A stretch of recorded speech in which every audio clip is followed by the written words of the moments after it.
Ignition sequence start. 6, 5, 4, 3, 2, 1, 0. Hello and welcome to Ignition Sequence. I'm John Murphy. Today we're uncovering ancient secrets buried beneath Los Angeles. Mysteries preserved in tar and time that reveal a lost world of giant beasts and dramatic extinctions. Our guest is Dr. Emily Lindsey, a paleoecologist and the associate curator and excavation director at the Brea Tar Pits in Los Angeles. Emily's work gives us unique insights into life during the Ice Age, a time when massive mammals roamed what is now Los Angeles and dramatic climate shifts were reshaping ecosystems. From giant sloths to saber-toothed cats, the Brea Tar Pits have preserved a stunning record of life from this period, and Emily is here to help us recover the secrets that fossils hold. In today's episode, we'll dive into the mysteries of the tar pits, the ongoing discoveries being made in this surreal environment, and what these ancient remains can tell us about Earth's climate system, biodiversity, and even the potential for a new mass extinction. Dr. Lindsey, welcome to the Ignition Sequence podcast. And, you are a paleoecologist. So tell us what a paleoecologist is, what you do, and more importantly, is it a top category on ZipRecruiter? Well, I wish there were enough of us to have a ZipRecruiter category, but a paleoecologist is a type of paleontologist that studies systems, ecological systems, so how plants and animals interact with one another in their environment, but in the past. So I actually started out as a modern ecologist. I worked as a marine community ecologist and modern ocean systems, but then over time sort of, wanted to look deeper and deeper in time to understand the kind of underlying processes and how those change through time. So what sparked your interest in paleoecology? What got you pulled into it?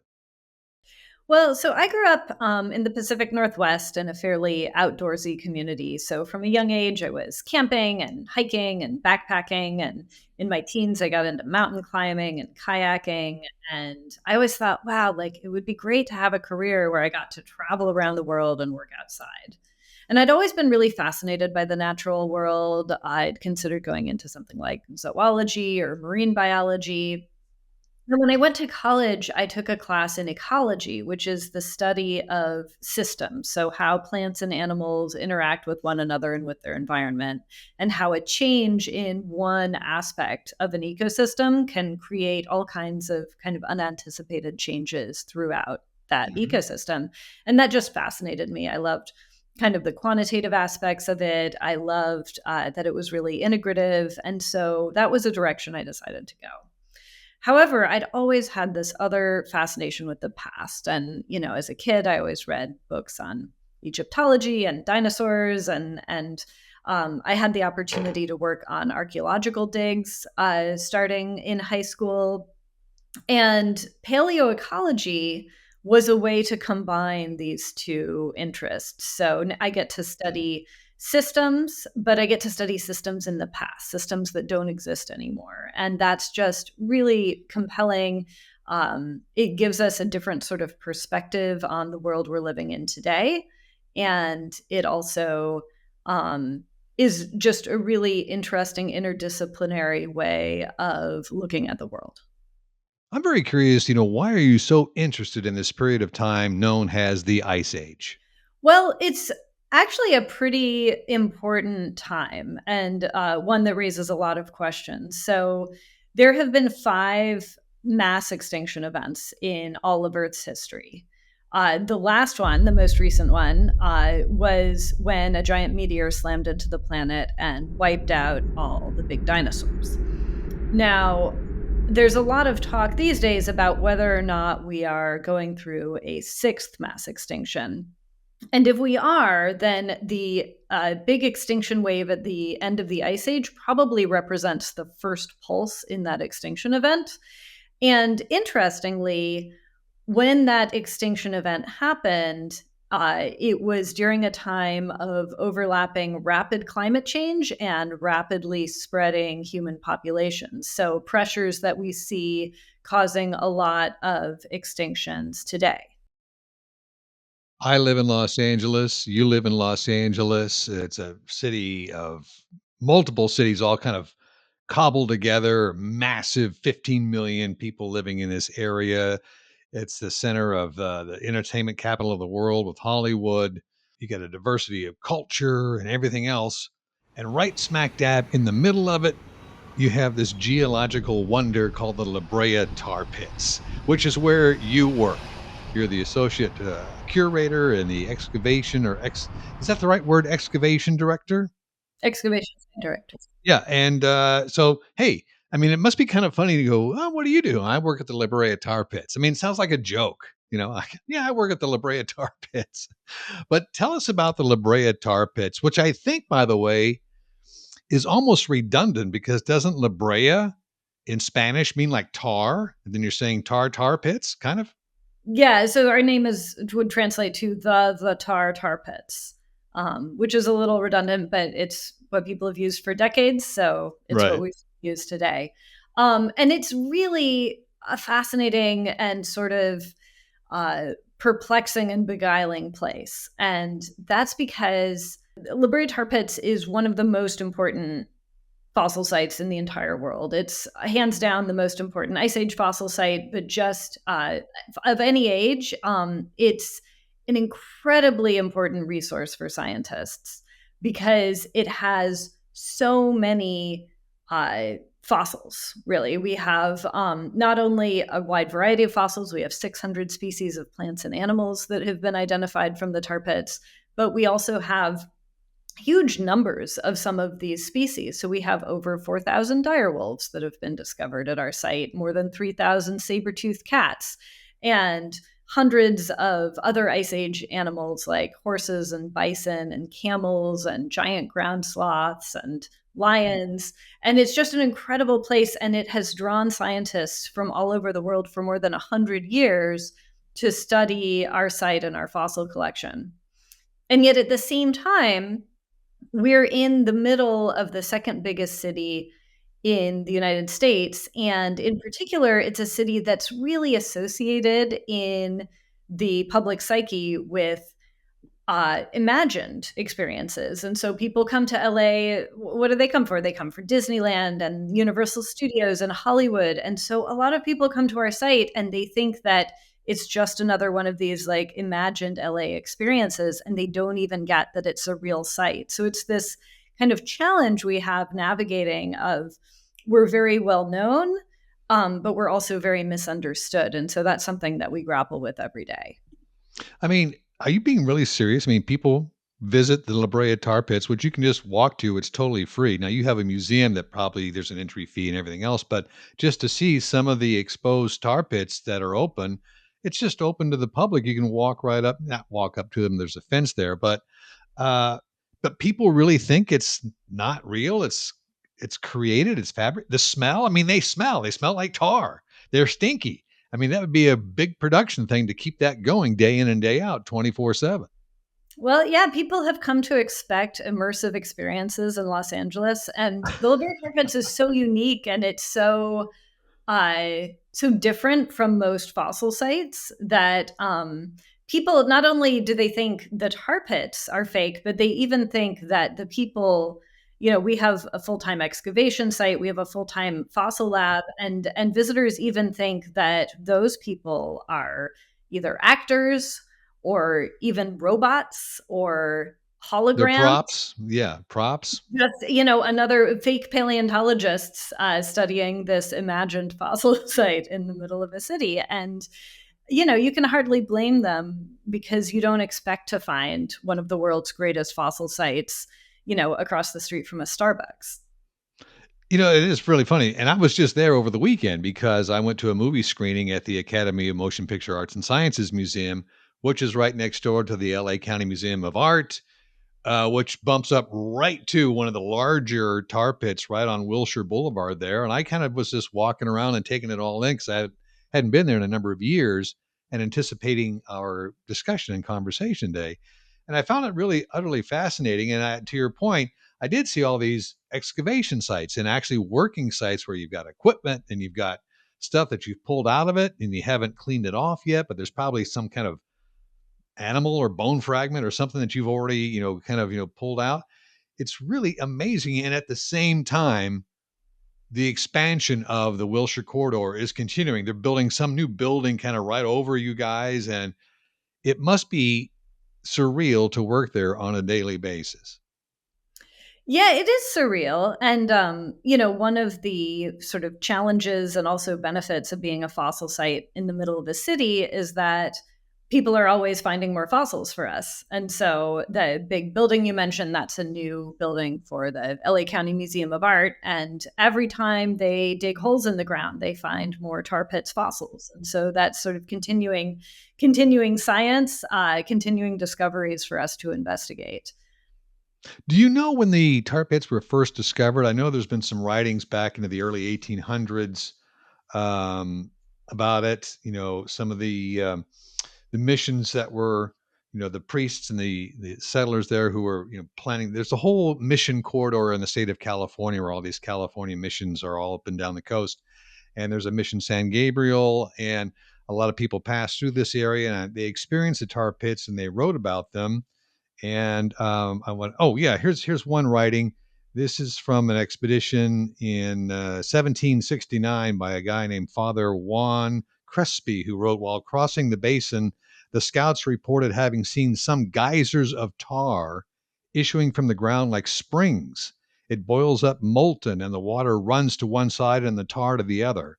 The scouts reported that they had come across many of these springs and had seen large swamps of them, enough, they said, to caulk many vessels. So they could collect that tar and actually tar and pitch their boats so they would be watertight. Before this big megapolises of Los Angeles developed and surrounded it, how many of these tar pits were there and how expansive was it? Do you know? Well, that's a great question. So, in Los Angeles, in the LA basin, the only known tar pit site is really this localized area in Hancock Park, where we are, at least that has produced fossils. But there are other tar pit sites in Southern California and even in other parts of the world. The account by Crespi, which is, I believe, the first European account reporting the presence of tar pits, mentioned the use of tar to caulk vessels. Now, you may be familiar with a town on the coast just southeast of Santa Barbara called Carpinteria. Mm-hmm. Now, that town gets its name because there was a huge indigenous boat manufacturing industry there, and they were using the natural tar seeps on the coast there to waterproof their boats that they were using to go back and forth to the Channel Islands. And so it was named for the carpenters, Carpinteria.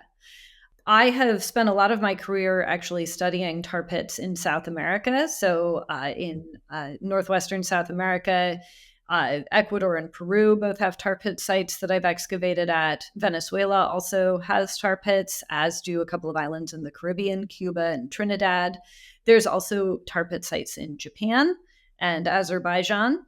And so there's a real opportunity to study and compare the fauna, the plants and animals that are found in these sites, and get kind of an understanding because they do such a great job of collecting and preserving fossil material. You can actually compare these, different ecosystems, different regions, and they all date to sort of pretty similar time periods, the end of the Ice Age.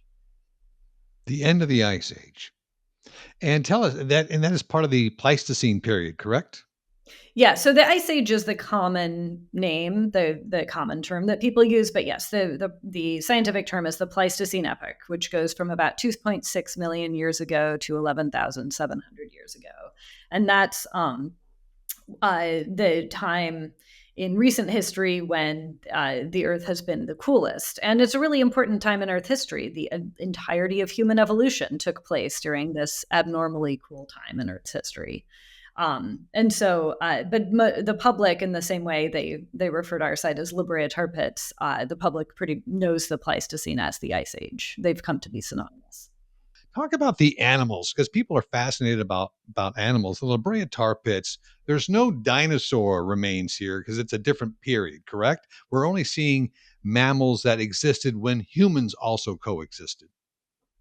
Well, yes, that's correct. With the caveat that technically all birds are the living descendants of dinosaurs. So you could say we don't have any dinosaurs, or you could say we're one of the richest dinosaur sites on Earth because we have 130 species of birds identified. But yes, if you're coming to look for a T-Rex or, a long-necked dinosaur, you're going to be very disappointed. We have captured the record of a time period much more recent in time, and that I think personally is much more fascinating because it is a time that is very close to the world that we're living in today, and also that our human ancestors experienced. And that is the most recent epoch in Earth's history, the Pleistocene. The Pleistocene was sort of the last period of a longer time period called the Cenozoic, which is also known as the Age of Mammals. And this is the period after the big dinosaurs went extinct. So after that meteor slammed into the planet and wiped out all the big dinosaurs and 75% of all living things. That really opened up all of this space for mammals, which up until that point had been sort of, not very biodiverse and quite small. Suddenly they had their opportunity to get big and diversify. And so for the last 55, 60 million years or so, the largest animals in Earth's ecosystems have been mammals. And that's been the case. It wasn't just the case during the Ice Age, although that's the time period that most people know about. It was the case going back tens of millions of years. And it's only very recently in geologic time, so in the last 10, 15,000 years or so, that has changed. And most of the large mammals have disappeared from most of Earth's ecosystems. And that extinction event is the time period that I study, and the time period that importantly is captured at the La Brea Tar Pits. And what is your favorite extinct animal? My favorite extinct animal are the giant sloths, and here's why. Everything else we have at the tar pits, even though they're big and impressive, there is something like them somewhere in the world today. So we still have proboscideans, the relatives of mammoths and mastodons, right? We still have horses, camels, big cats, big dogs somewhere in the world. Usually on the African savanna, if not also elsewhere. But there is nothing on Earth that is even kind of like a 3,000-pound sloth. I can't imagine that. Because, yeah, I just did, I work for a show called Mutual of Omaha's Wild Kingdom, Protecting the Wild. And I'm a producer. And we were down in Panama on a sloth conservation project and story and episode. And they're the cutest little tree creatures. They're arboreal and they have their own ecosystems in their body because they hang upside down. The rain collects in their fur and their stomach and they grow microbes and other insects. I mean, it's just a crazy, but the animals are so cute and they're small and you just want to pick one up and take one home. I can't imagine a 3,000-pound sloth. And do you know anything about these sloths? Were they slow? Were they fast? Or were they herbivores or carnivores or omnivores? Yeah, so the sloths that we see today, the tree sloths, are the last living survivors of what used to be this very diverse group of animals that's been around for about 50 million years. And sloths are in a big family of animals that also includes armadillos and anteaters. And together, these three groups make up what we call a superorder called Xenarthra. Xenarthra literally means foreign joint or strange joint. And it's because their vertebrae are really weird. And a lot of their bones, really, especially in sloths, are quite weird. So when you ask, were they really slow? There weren't the sloths that we have at the tar pits were not as slow as the sloths today, who are very specifically adapted for like being very still in trees, and that's how they Yeah. conserve energy and don't get eaten. But they never would have been like runners. Their joints are very awkward. They're walking on their knuckles and the sides of their feet.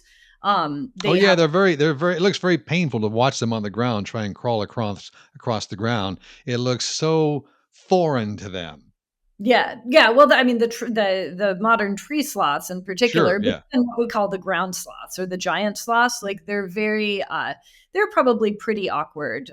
They didn't, probably couldn't run very fast, but they made up for it by being big, having giant claws. They were able to stand on their hind legs, most of them, and some of them, including the most common species of the tar pits, actually had armor embedded in their skin. So they were pretty well Wow. defended, even though they couldn't really have run away from predators. And then some of the other animals that you've, pulled remains from the tar pits, like woolly mammoths, right? Well, not woolly mammoths at the tar pits, because here in LA it is sunny and beautiful, and nobody needs a fur coat. Ah, ah, So the mammoths we have at the tar pits are actually Colombian mammoths, which were larger and less furry than the woolly mammoths. okay. One thing I found was very interesting that, evidence of an American lion. You talking about a real lion, not a mountain lion, but a lion like you see on the savannah in Africa? They are actually in the same genus as modern lions today. People have actually been able to obtain DNA out of some of these fossils, and they found that they Wow. are closely related to modern lions, but they are much bigger. They are probably the biggest cats that ever lived. They're closely related to the cave lions that you find in the Ice Age of Eurasia. And they were just absolutely giant. And to give you an idea of that, probably standing up, one would have come up to about my shoulder, or if you look at saber-toothed cats, which are our second most common and certainly most famous animal, they're actually the state fossil of California because so many were found at the La Brea Tar Pits. The skull of a saber-toothed cat. So a saber-toothed cat is about as big as the biggest living cat today, which is the Siberian tiger. So big, very muscular animals. Now, if you put the skull of a saber-toothed cat next to the skull of an American lion, it makes the saber-toothed cat look like a house cat. That's how much bigger the American lion Oh, wow. was than any Wow. cat living today. They're just huge. Wow. And do you have some of these on display at the La Brea Tar Pits Museum?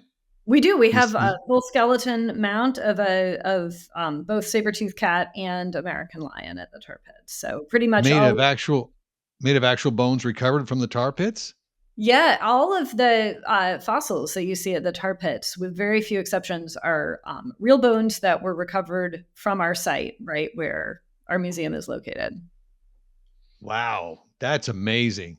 I gotta go back and go to the museum because I haven't stepped inside, so I'm gonna have to do that. What was Earth like during the Pleistocene? Kinda give us you touched on it a little bit a few minutes ago, but maybe give a little bit more depth. I mean, where were the countries that and the continents that we realize today? Were they in the same position they are now? And what was the overall general atmosphere and climate like? Yeah, so the continents were in more or less the same position to where they are today. The Pleistocene, again, it's very recent in geologic time. It's just kind of geologically yesterday.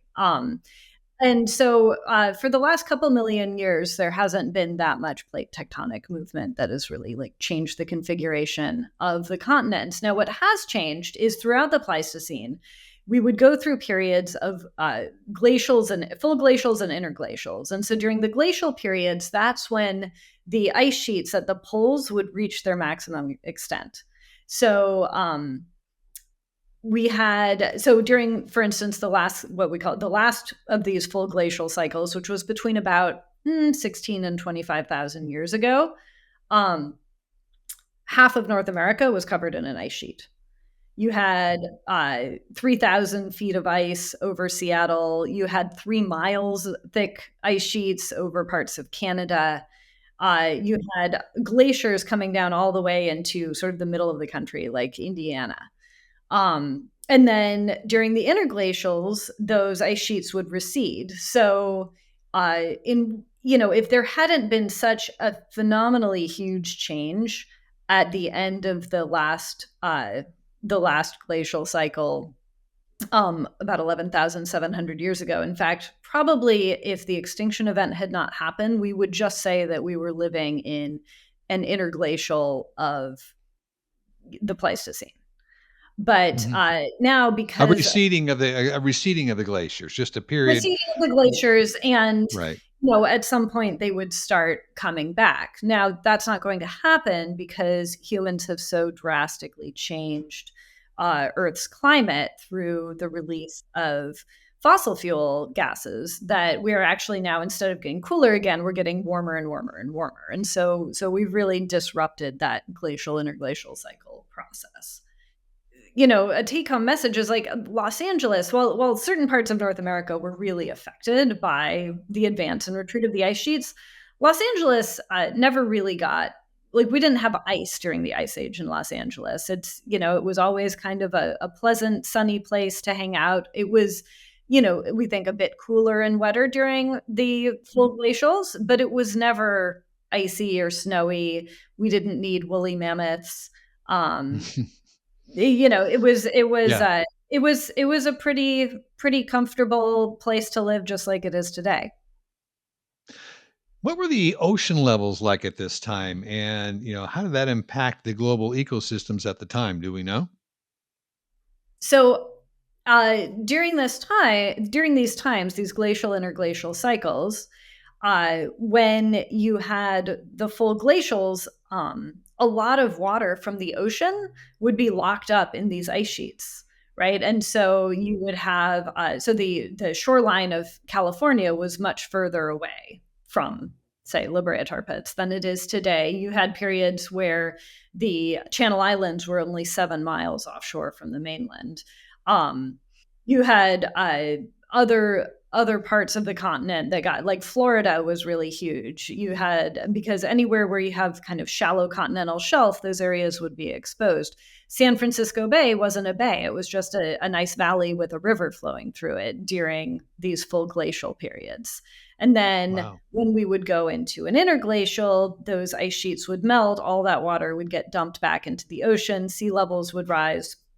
From the end of the last ice age to today, we've had 100 meters, or over 300 feet, of sea level rise just on the coast of California here, which is pretty important because people like me and also archaeologists who are trying to study what the coast of California was like, say, 15, 16,000 years ago, are we have a big challenge, which is that a lot of the sites we want to look at are deep underwater now, and makes it really hard to study them. What were the time factors of these events? From going from glacial to interglacial. Were these drastic events, quick changing events because of rapid acceleration of climate, or were they slow and gradual? So they were pretty rapid from a geologic standpoint, which is to say they probably took a couple thousand years. So going from, say, we know at La Brea in Southern California, we know the climate started warming pretty steeply around 14,700 years ago. And that continued till about 12,900 years ago. And in that time period, uh, we had periods where we were getting about 10 degrees Fahrenheit temperature increase in a millennium, which is really drastic change. But to put it in context, that's about 1/10 of the rate of climate warming that we're going through today. So, the amount of sea level change that we saw in a couple thousand years at the end of the ice age, we could potentially see in a couple of hundred years if warming were to continue increasing at the rate it is today. Do we know what human beings were doing during this period of Earth's history, and how they were engaging not only with their environment but with the animals?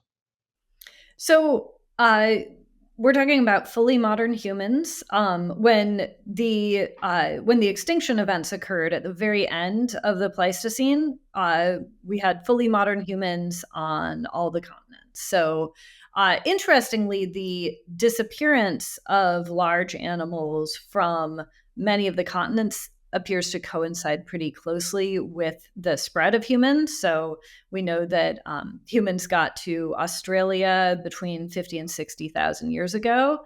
And it was pretty shortly after that, 40 to 50,000 years ago, that it looks like most of the large mammals, like the giant wombats and giant wallabies and such, went extinct. Similarly, humans get into the Americas between, we think, about 15 and 20,000 years ago, and it's between about 13 and 15,000 years ago, maybe 12 and 15,000 years ago, that we see the extinction event happening in the Americas. And so this is a reason that a lot of scientists have come to believe that humans were largely culpable in this big extinction event, just as we are in the extinction event that's happening today. I'm a little confused by the term extinction event because to me, when I hear extinction event, that sounds like a one-off thing that happened, like a meteor impacting the planet. That's an event. It happened. There's a catastrophic cloud cover and plants die and animals die and so forth. But I think you're alluding to something that takes place over an expansive time. Can you define that for us, what this extinction event is or was? Yeah, so with the exception of the fifth mass extinction, which was the meteor impact that killed the dinosaurs, which really was a rapid and sort of single cause event that happened pretty quickly, the other four mass extinctions in Earth's history have played out over a more extended period of time. It takes a while to kill off 75% of life. And some of these mass extinctions may have taken tens, hundreds of thousands, or in some cases, even up to 1 million years to reduce biodiversity to that extent.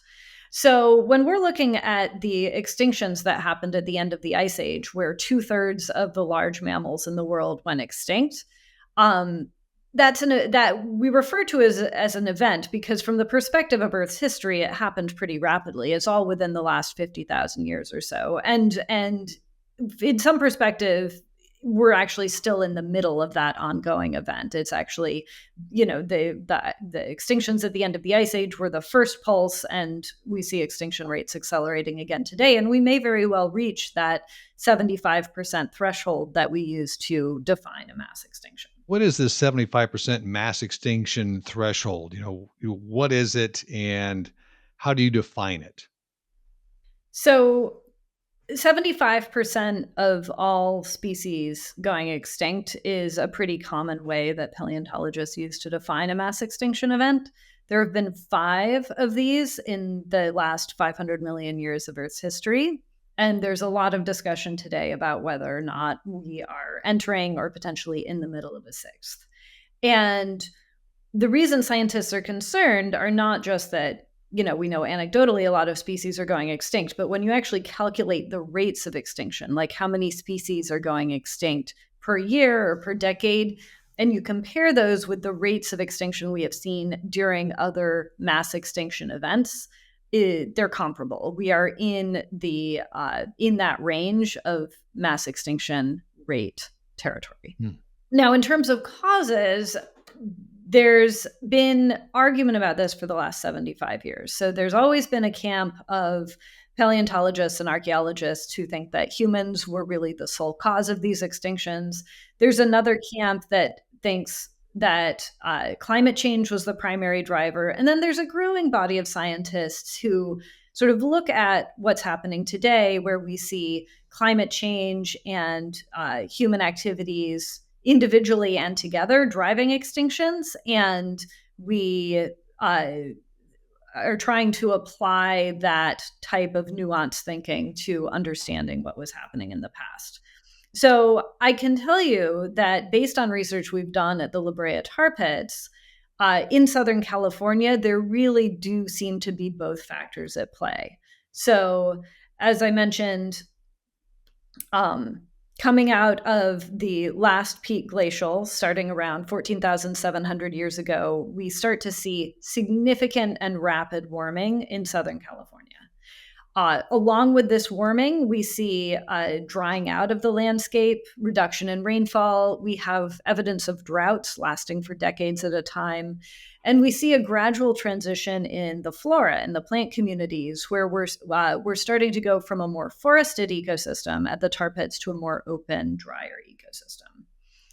This change, this climate change, is accompanied by a gradual decline in the number of herbivores that we see getting trapped at the tar pits. And in particular, we start to see the disappearance of plant-eating animals that tend to be associated with forests. Things like camels, which I know people today think of camels as being desert adapted, but the camels that we had in the Ice Age here at La Brea were really more forest adapted creatures that liked browsing on leaves and shrubs.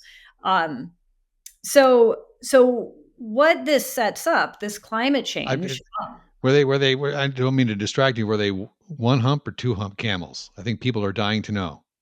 These We camels don't in the know forest. because humps are fat deposits and they don't show in the skeletons. So but the humps are in modern camels are adaptations for storing fat, which is a source of food and hydration in desert environments. Now, the South American camels, the llamas, don't have humps. And so we suspect that probably the Pleistocene camels at La Brea didn't have any humps. They were probably zero hump camels.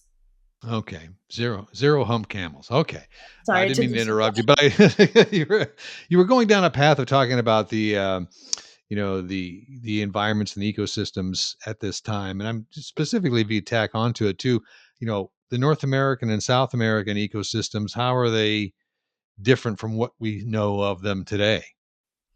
Well, so we know that the Los Angeles area was sort of more forested during this time. It was wetter and cooler. We know other areas in the Southwest were also cooler and wetter during this time.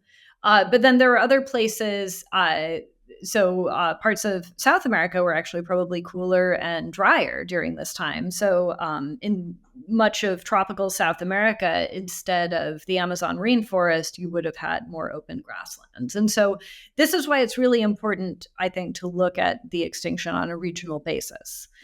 Here in Southern California, in this region, what we know is that we had really significant climate warming that coincided with significant drying and droughts and a decline in herbivores. And what this sets up, as you might imagine, based on what's happening today, is we have an extremely fire-prone ecosystem. So we have an ecosystem that is really really prone to wildfire. We have it's hot, it's dry. You're losing the big animals that would normally be clearing out brush through trampling and browsing of vegetation, and so you have kind of a tinderbox of an ecosystem.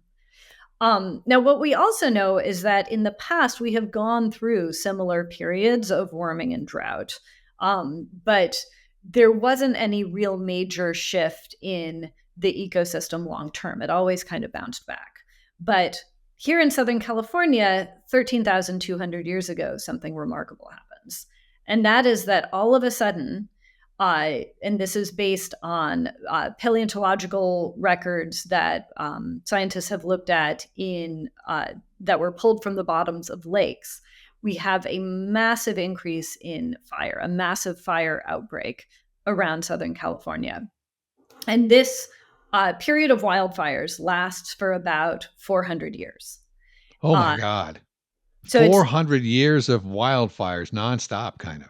400 years of a significant increase in fire activity in the region. But locally, what we know of the effects of this event is that when we come out of that period of fire, all of the large mammals are gone. So that's when the extinction event occurs here in Southern California.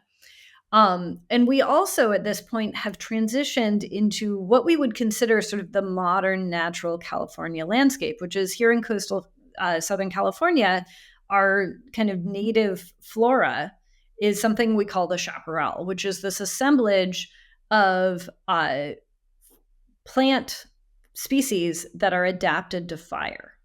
And that's really interesting because those plants, many of those plants were present on the landscape before, but they were not the dominant flora. And once we come out of this period, they're now the dominant flora. So we have demonstrated what really looks like what scientists would call an ecological tipping point, where we've gone from one ecosystem state to a completely different ecosystem state.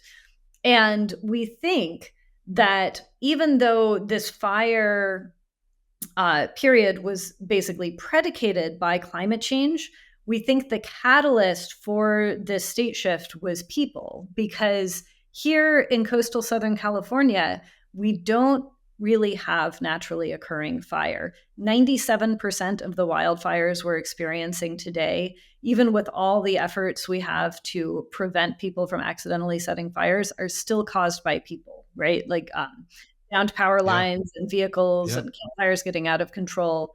And it looks like this was true in the past. For tens of thousands of years, there's very little fire in the record. And it's because we don't really get lightning strikes in this geographic region. Right. It's just we Right. don't have an ignition source. And so historically, when paleontologists and archaeologists have talked about humans being a primary cause of the extinction event, what they're really talking about is they're saying, we think humans, came into what they call a naive ecosystem and hunted all of these large mammals to extinction because they were tasty.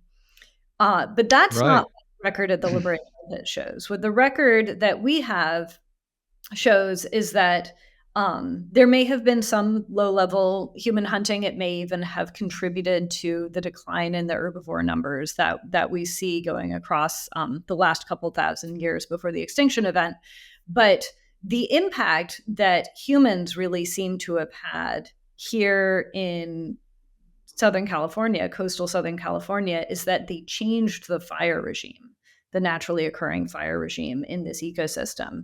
And it was really this confluence of climate change and humans bringing in a very powerful tool that had never been a factor in the ecosystem before. And those two factors together pushed our ecosystem into a new state. And part of that transition was the loss of the vast majority of the large animals that lived here. I totally concur with what you're talking about because I've experienced it myself as a TV producer working on it across several different shows.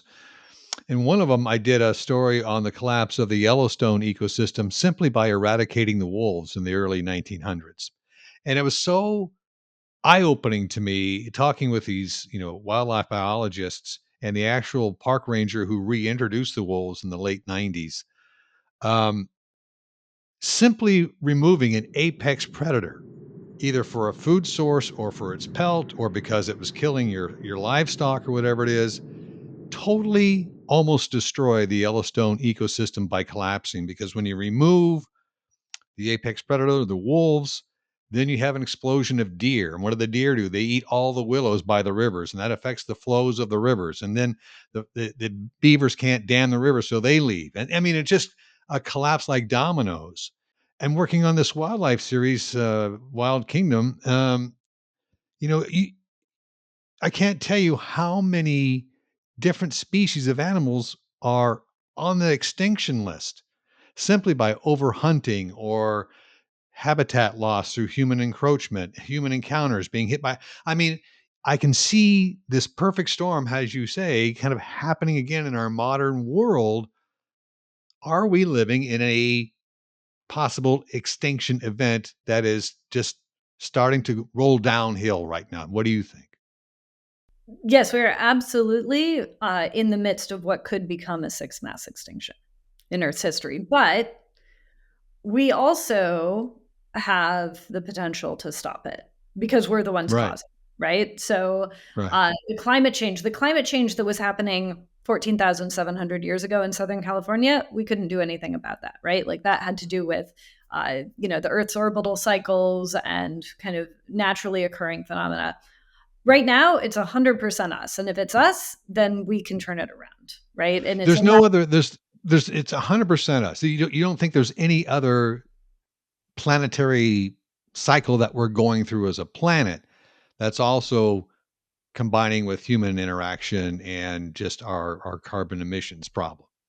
No, the increase in carbon dioxide that we see today that is warming the Earth's atmosphere is directly attributable to humans. And here's what we're doing, right? So um the sun gives a certain amount of energy to the world every year, right? And that's what produces all the plants, which are the basis for all the animals. So we have a particular amount of what we call like primary productivity that this planet can sustain each year based on the input from the sun. And that was really, there was sort of a set amount of that for billions of years. What we did in the 1800s was we figured out how to take many hundreds, thousands, even millions of years worth of primary productivity and burn it all up in 1 year and send all that back into the atmosphere. So we're sending the carbon that was sort of produced by life on Earth and stored in Earth over millions of years, and we're releasing a lot of it at once. And so that's what has put the atmospheric gas balance out of whack. And so that's causing the Earth to warm, similar to like a car on a hot day, right? Like it might not be that hot outside, but your car gets really hot inside because you have that layer of glass that's trapping the heat inside. Yep. That's what the layer of methane and carbon dioxide is doing to the planet.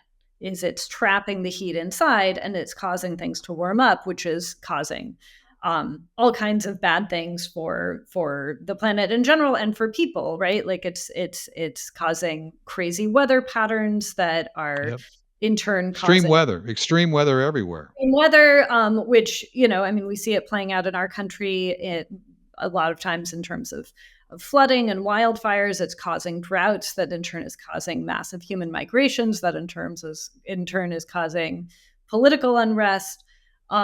It's causing also different species to change places. It's disrupting whole industries, right? You live in California, maybe you're a wine drinker. Well, guess where the wine industry is moving? It's moving up to the Pacific Northwest because a lot of the wines are not going to be able to be grown in Napa and Sonoma anymore. And what's really interesting is you look at the historical photographs of the La Brea Tar Pits area in the early 1900s, and what do you see in the photographs? Hundreds of oil wells. Yeah, the LA Basin is actually the richest oil basin of its size in the world. In the And world. in the world, based on amount of oil per cubic meter, let's say, of bedrock. In the early 20th century, we were producing about a quarter of the world's oil just in LA. And as you mentioned, if you look at historic photos from around the La Brea Tar Pits or down to Long Beach, it's just oil derricks everywhere. And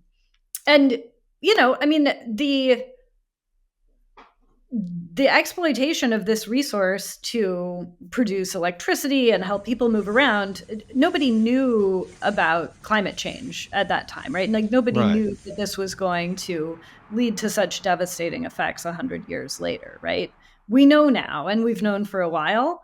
And so it's a matter of, now that we have that knowledge, finding the societal and political will to turn it around. And we have the technology and the money to do it. It's a matter of getting everybody on board.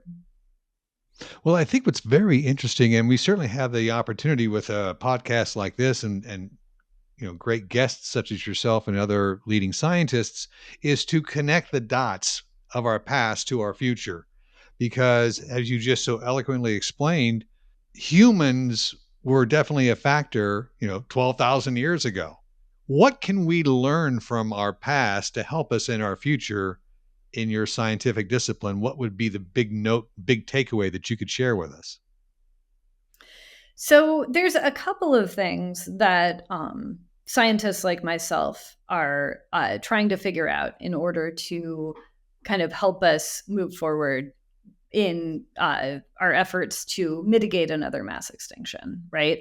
One thing that has been clearly demonstrated from this last major extinction pulse is that the intersection of rapid climate and environmental change and human activities can really push ecosystems to a tipping point or to the point of collapse. So that's something to be very aware of. Because there's a historical record of it.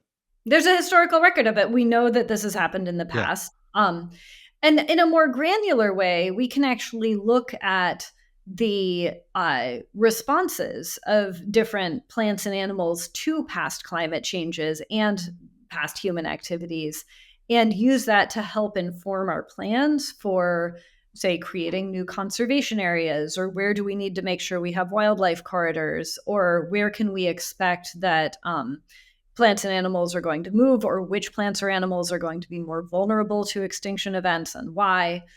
So these are actually the focus of a lot of research that we're doing at the Brea Tar Pits, because we're practically the only fossil site in the world that has a record of an entire ecosystem moving through a significant period of climate change, where we can really document in a very granular, high resolution way the responses of hundreds of different species to these really recent and yet very significant climate events.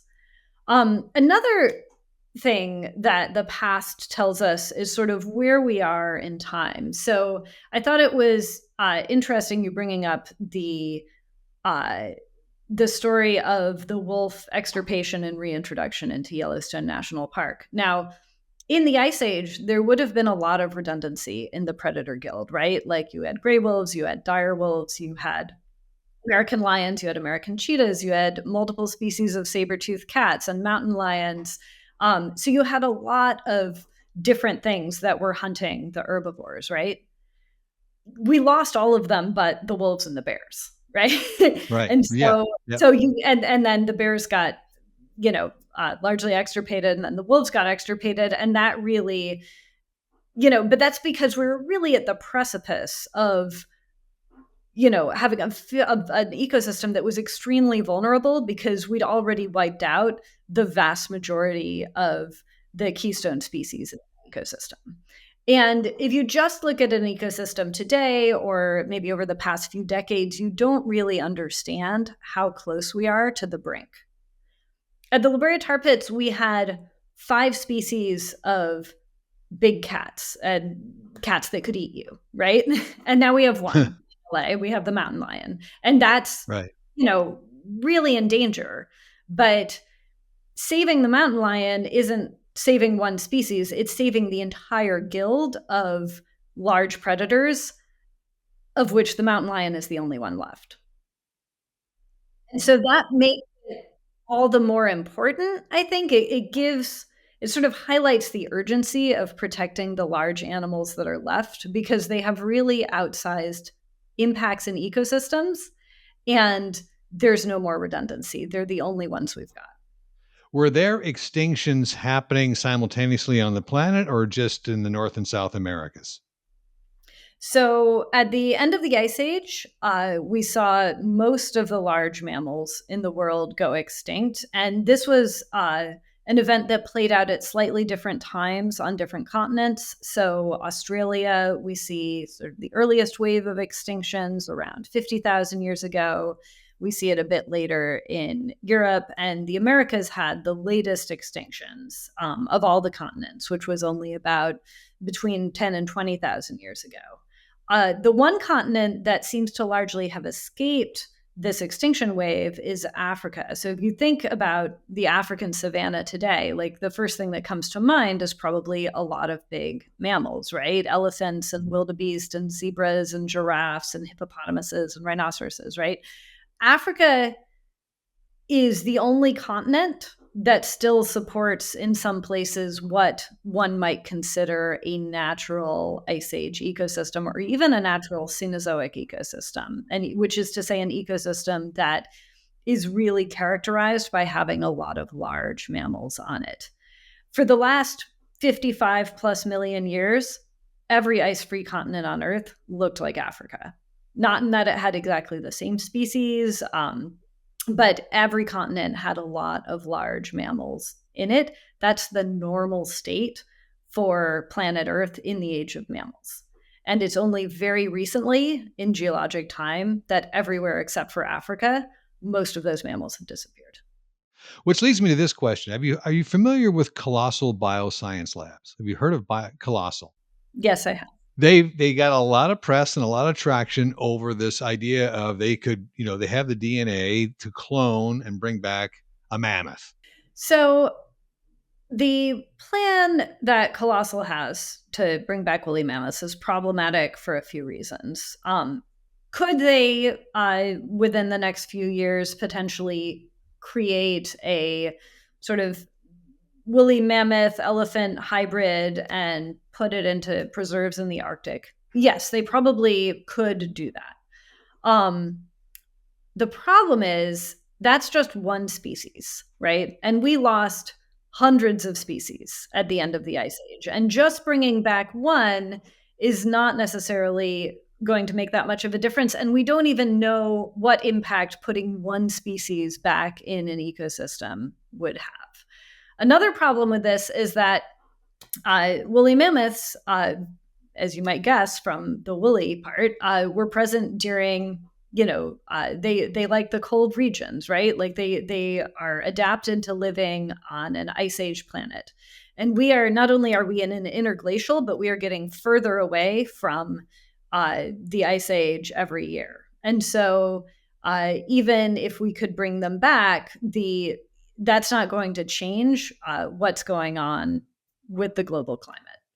And then finally, there's a lot of resources being invested in this project with the idea that, oh, maybe we could de-extinct something. And meanwhile, the last living proboscideans, they, relatives of elephants, right? They have been on Earth for 50 million years. They have an incredibly rich history,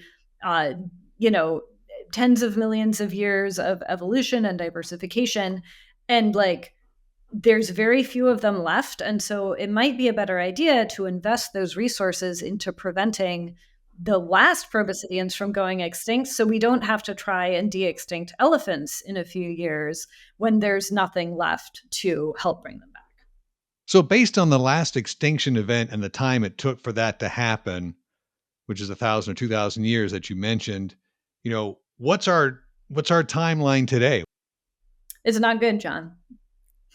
So the warming that we experienced at the end of the Ice Age was significant enough to contribute to the largest extinction event that Earth has experienced in the last 65 million years.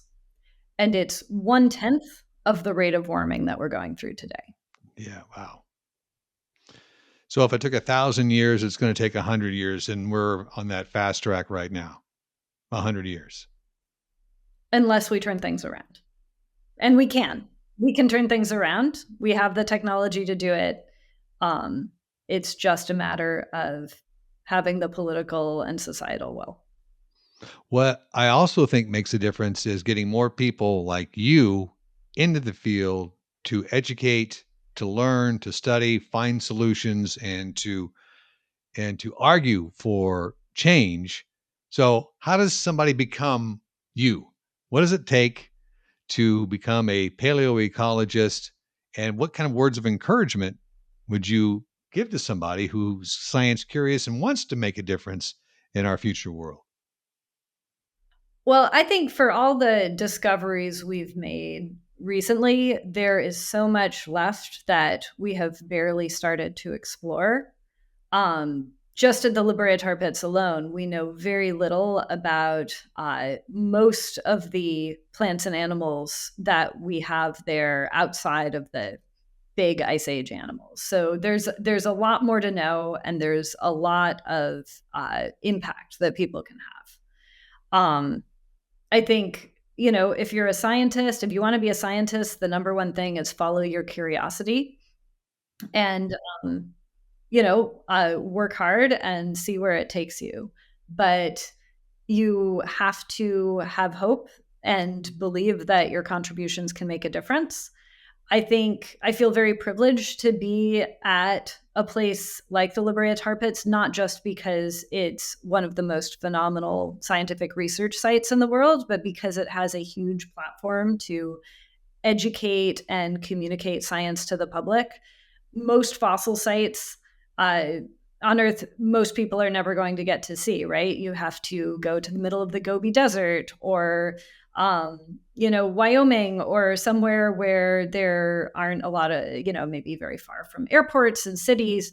We are in the middle of the second biggest city in the United States. We have millions of people that live in LA, millions more people that visit LA every year, and everybody knows about the Brea Tar Pits, even if they don't know quite what they are. And so we have an opportunity as a site not only to educate people about the past and the impacts of climate change and extinction, but also about the nature of science, because we have all of the scientific enterprise on display at our site. We have people making discoveries out in the field in the middle of a public park where they're digging up saber-toothed cats and Columbian mammoths that were here, 15,000 years ago. And we also have scientists like me and my colleagues working in the museum, and a lot of that work is also on display. And so it's a real privilege and responsibility, I think, to be at a site like this. And we are working every day to bring our science to the public. So you're basically saying, educate yourself and use your mind, but bring your heart, right? Yeah. And curiosity and creativity are key. Like that's where the breakthroughs get made, is when people come up with new questions to ask or figure out a new way to answer a question. And also collaboration is really key, like finding other people who may be really knowledgeable about things you don't know much about, and having conversations and working together to bring kind of a diversity of perspectives to a problem. Like that's really where the breakthroughs happen. I think you kind of mentioned this already and just what you're worried about, but what keeps you up at night and what are you most curious about?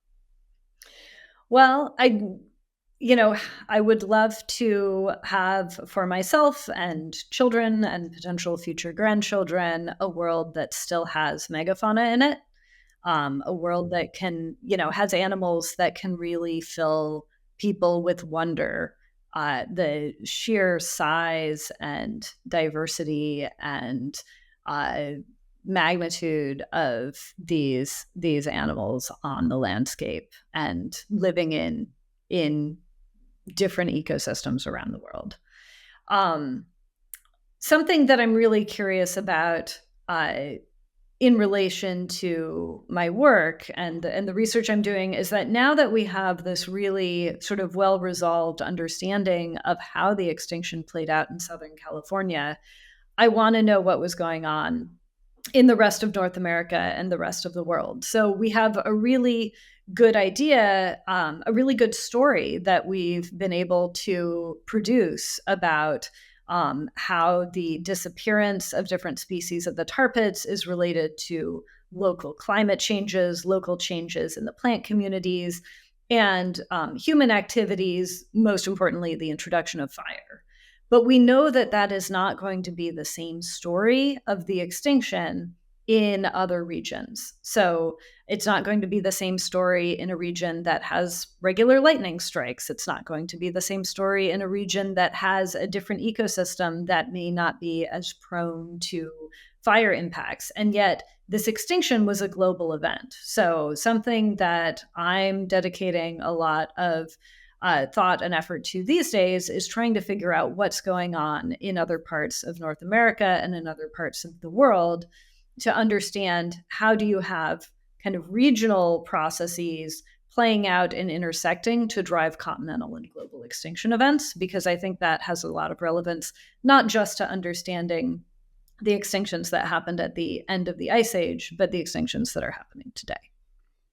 Dr. Emily Lindsey, thank you so much for this great talk, this great discussion, and joining our Ignition Sequence podcast. And can't wait to meet you at the Brea Tar Pits. You are welcome anytime, John. I look forward to having you, and thanks for having me on your show. Ignition Sequence is produced by Accelerator Media, a nonprofit organization dedicated to inspiring a lifelong pursuit of knowledge.